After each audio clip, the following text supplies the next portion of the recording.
And my name is Jacob Rodrigo, and I'm the Melbourne Globalist's Deputy Editor-in-Chief. Together with Amy Jack, I will be this evening's Master of Ceremonies. It is now my great honour to welcome this evening's first speaker. He's a young man for whom graduating from high school is still a recent memory.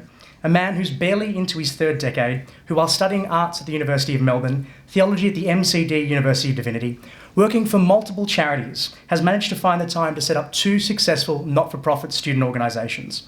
He's a gentleman I'm proud to call my friend, my colleague, and a personal inspiration. Ladies and gentlemen, the founder and editor-in-chief of the Melbourne Globalist, Mr. Nick Fabbri.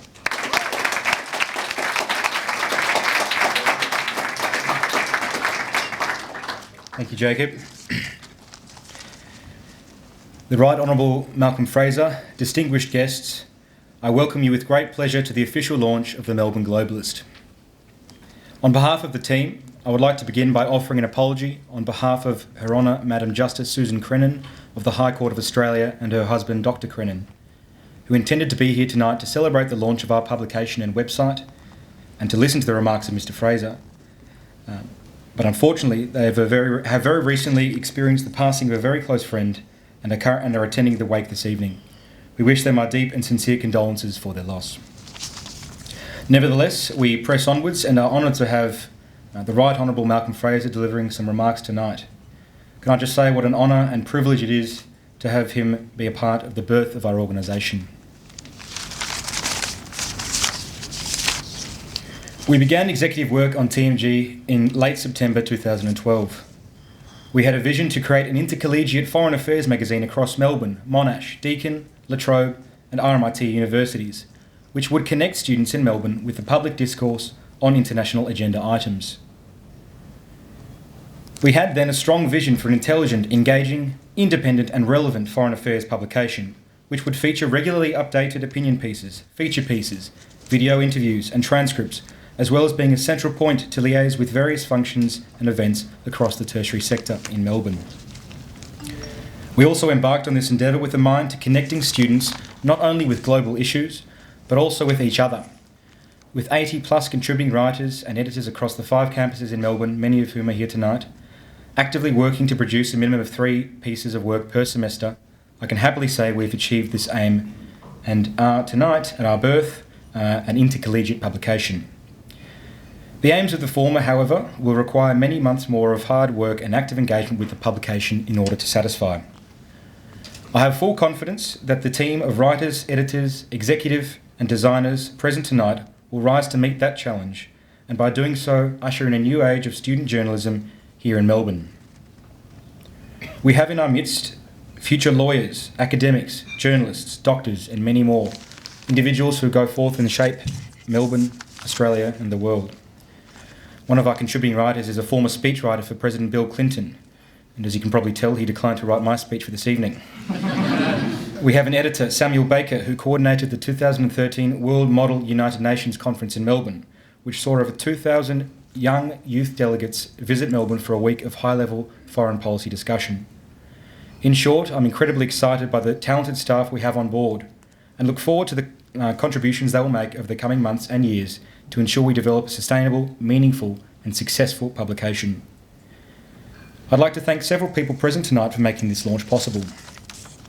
To Professor Philip Batchram, Provost Fellow of Student Engagement at the University of Melbourne and Professor of Genetics, who believed in us and our mission from the start and provided us great mentorship and guidance. You have been an incredible friend and mentor, and I thank you from the bottom of my heart. To Lewis Hamilton, former Editor-in-Chief of the Sydney Globalist, present tonight with Ms Rebecca Dang, current Editor-in-Chief of the Sydney Globalist, our sister publication. Thank you for your support and guidance late last year in painting in very broad strokes how a logistical nightmare of an intercollegiate publication may work. We're here tonight, so thank you. To Al Meredith, our graphic designer, who overcame hospitalisation to bring you our first edition, which I think looks fantastic. There's a lot of work to be done, I think, but it's a great start and it looks graphically fantastic, so thank you, Al.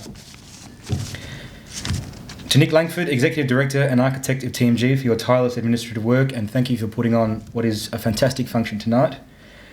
To Harrison Fenton, our Finance Director, for keeping the bank accounts full, relatively full. We've broken the TMG bank tonight, so Mr Fraser, the next launch might be at the Subu Japanese Beer Garden, if you'll join us. To Yanni Salsis, our digital director and chief copy editor, provides the wonderful Facebook and Twitter updates.